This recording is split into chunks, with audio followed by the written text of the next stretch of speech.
하나님의 말씀 요한복음 11장 1절에서 16절까지의 말씀 함께 봉독하겠습니다. 어떤 병자가 있으니 이는 마리아와 그 자매 마르다의 마을 베다니에 사는 나사로라. 이 마리아는 향유를 주께 붓고 머리털로 주의 발을 닦던 자요, 병든 나사로는 그의 오라비니더라. 이에 그 누이들이 예수께 사람을 보내어 이르되 주여 보시옵소서, 사랑하시는 자가 병들었나이다 하니 예수께서 들으시고 이르시되 이 병은 죽을 병이 아니라 하나님의 영광을 위함이요 하나님의 아들을 이로 말미암아 영광을 받게 하려 함이라 하시더라. 예수께서 본래 마르다와 그 동생 나사로를 사랑하시더니 나사로가 병들었다 함을 들으시고 그 계시던 곳에 이틀을 더 유하시고 그 후에 제자들에게 이르시되 유대로 다시 가자 하시니 제자들이 말하되 랍비여, 방금도 유대인들이 돌로 치려 하였는데 또 그리로 가시려 하나이까? 예수께서 대답하시되 낮이 12시간이 아니냐? 사람이 낮에 다니면 이 세상의 빛을 보므로 실족하지 아니하고 밤에 다니면 빛이 그 사람 안에 없는 고로 실족하느니라. 이 말씀을 하신 후에 또 이르시되 우리 친구 나사로가 잠들었도다. 그러나 내가 깨우러 가노라. 제자들이 이르되 주여, 잠들었으면 낫겠나이다 하더라.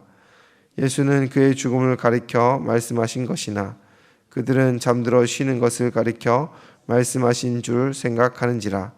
이에 예수께서 밝히 이르시되 나사로가 죽었느니라. 내가 거기 있지 아니한 것은 너희를 위하여 기뻐하노니 이는 너희로 믿게 하려 함이라. 그러나 그에게로 가자 하시니 드두모라 하는 도마가 다른 제자들에게 말하되 우리도 주와 함께 죽으러 가자 하니라. 아멘. 오늘 본문은 주여 보시옵소서, 사랑하는 자가 병들었나이다 라는 마르다와 마리아의 간절한 전갈로 그 내용이 시작합니다. 마르다와 마리아 그리고 나사로는 이미 예수님과 영적인 교제를 이뤄 깊은 관계를 맺은 사이였습니다. 그런데 나사로가 돌연 죽음을 목전에 둔 상황이 되었고 그 두 누이는 예수님께 급히 전령을 보내 찾아와 나사로를 낫게 해달라 부탁하고 있는 것입니다. 요한은 2절에 마리아와 나사로에 대해 소개하기를 마리아는 향유를 주께 붓고 머리털로 주의 발을 닦던 자요, 병든 나사로는 그의 오라비니더라 라고 말하고 있습니다.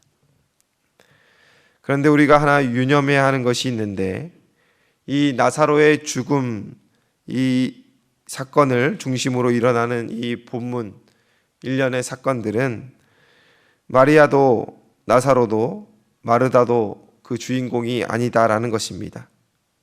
오늘 이 말씀의 중심은 오직 예수님이시며 성경 전체에서 예수님이 누구신지를 가장 선명하고 뚜렷하게 드러내는 것이 요한복음 11장이다 라고 할 수 있겠습니다.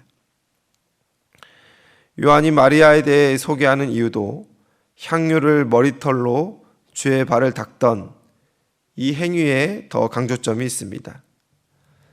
마리아는 이 행위를 통하여 예수님의 죽으심을 기념하였지요.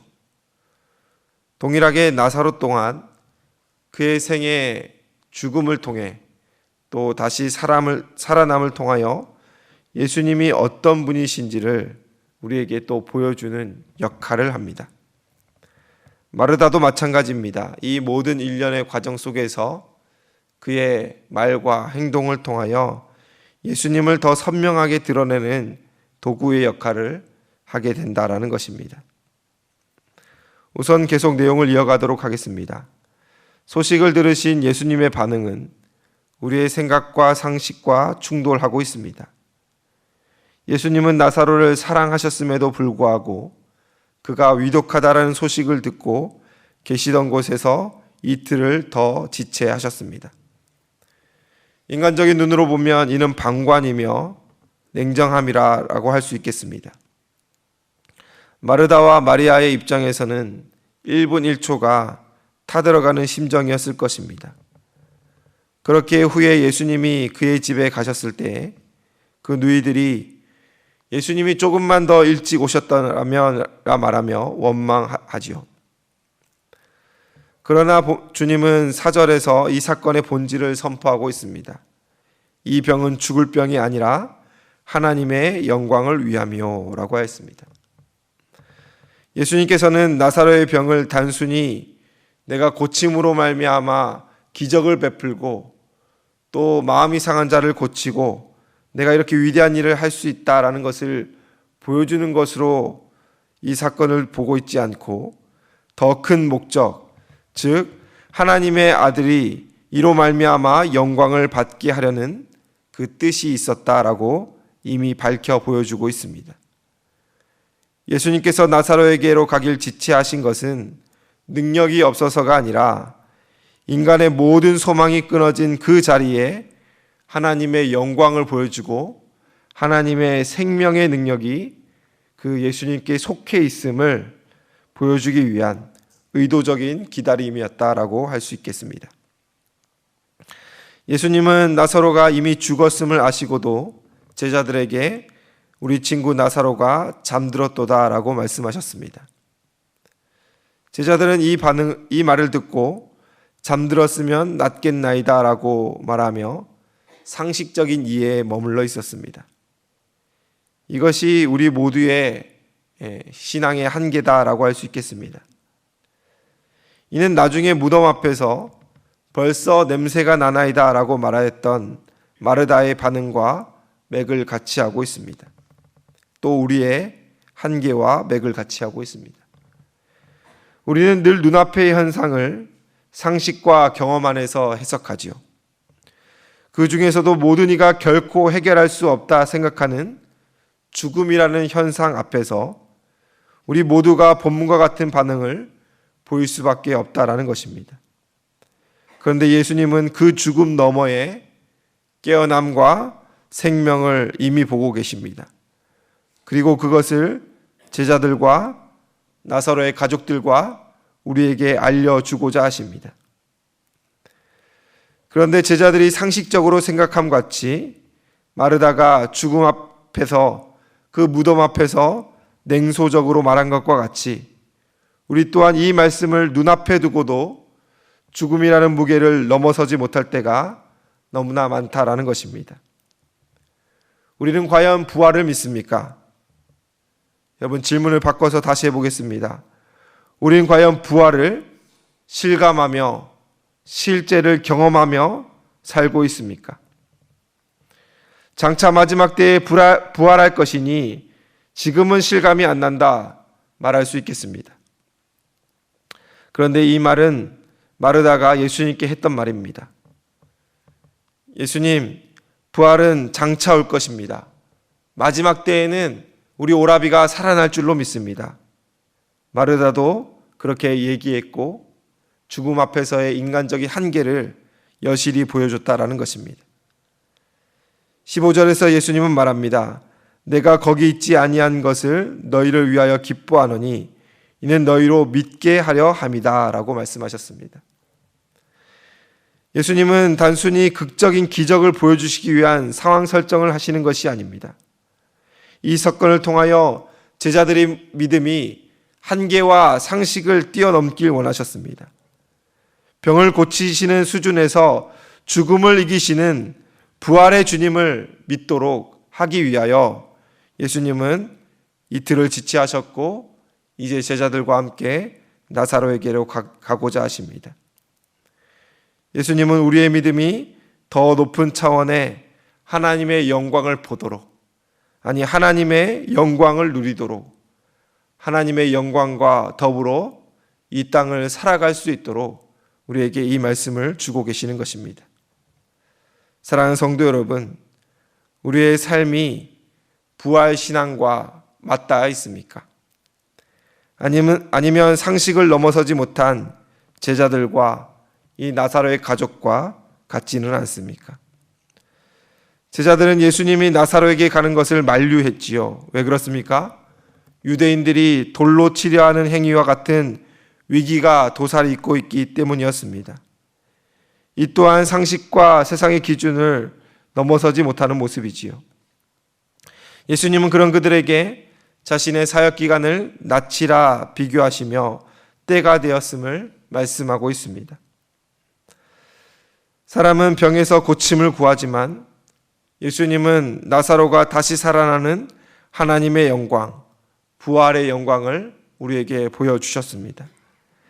우리의 계산과 상식으로는 보아도 들어도 깨달을 수 없는 이 놀라운 영광을 우리 예수님 오늘 보여주고 계십니다. 우리 각자의 상황이 본문이 주님께서 이틀을 더 유하시는 상황일 수 있습니다. 답답하고 하나님의 영광의 모습이 보여지지가 않고 내 문제만 해결되지 않는 것 같고 우리 주님 침묵하시는 것 같고 살아계시지 않는 것 같은 답답한 상황 속에 있을 수 있습니다. 하지만 여러분 기억하십시오. 끝내 그의 영광으로 역사하시는 하나님의 영광이 오늘 본문이 보여주고 있습니다. 하나님은 너희가 믿으면 영광을 보리라 하셨습니다. 우리가 부활의 믿음으로 부활의 신앙으로 살아갈 때에 그 영광을 함께 볼 줄로 믿습니다. 오늘 기도하실 때에 우리 각자의 삶을 돌아보시며 우리의 한계를 뛰어넘는 부활 신앙으로 살기를 결단하는 은혜가 저와 여러분들에게 있기를 주님의 이름으로 축원을 드립니다. 기도하겠습니다. 사랑과 은혜가 풍성하신 하나님 아버지, 오늘도 주 앞에 나아갑니다. 말씀하여 주시고 우리의 마음 만져주시고 우리의 삶 가운데 임재하여 주시옵소서. 예수님을 믿고 살아간다 하지만 하나님, 우리는 부활을 실감하며 그 부활의 실제를 살고 있습니까? 예수님은 부활이요 생명이라 하였는데, 믿으면 우리가 그 영광을 볼 것이라 하였는데, 죽어도 다시 살고 무릇 살아서 그의 영광을 보는 자는 영원히 죽지 아니하리라 하였는데, 우리는 그의 영광을 경험하며 살아가고 있습니까? 하나님, 우리의 삶을 새롭게 하시고 날마다 그 영광을 바라보며 살게 하여 주시옵소서. 우리의 시선은 늘 세상의 기준에 머물러 있습니다. 한계에 부딪혀 그 영광을 경험하지 못할 때가 있습니다. 하나님, 오늘 말씀을 통하여 새롭게 하여 주시고 부활의 소망을 가지고 천국의 소망을 가지고 날마다 기쁨으로 살아가게 하여 주시옵소서. 우리 사랑하는 성도님들의 상황이 예수님이 이틀을 지체하셨던 그 기간과 같은 답답하고 마음이 타들어가는 시간을 보내고 있을 수 있습니다.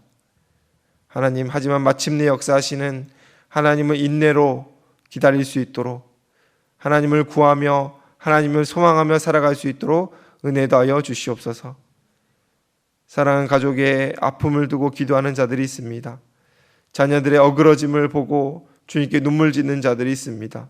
관계의 문제로, 상황의 비참함으로 주님께 호소하며 주님께 목소리 높이는 자들에게 하나님의 영광을 보여주시옵소서.